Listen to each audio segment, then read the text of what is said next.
ნახეთ როგორ ამბობს წმინდა წერილი, შეიქმნება ახალი ცა და ახალი ქვეყანა.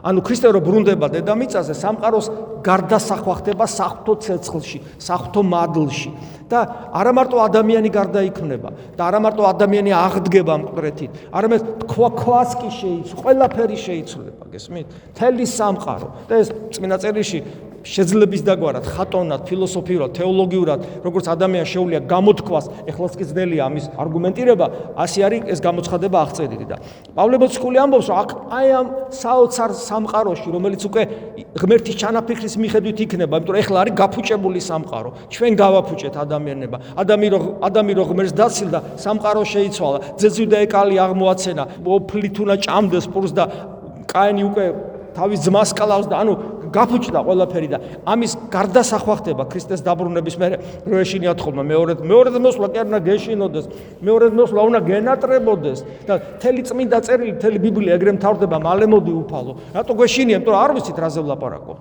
მეორედ მოსვლაზე ვლაპარაკობთ, არ ვიცით რაზე ვლაპარაკობთ. სამოთხეზე ვლაპარაკობთ, არ ვიცით და ასე შემდეგ, არაფერი არ ვიცით და მარტო ვლაპარაკობთ. უნდა ვისწავლოთ.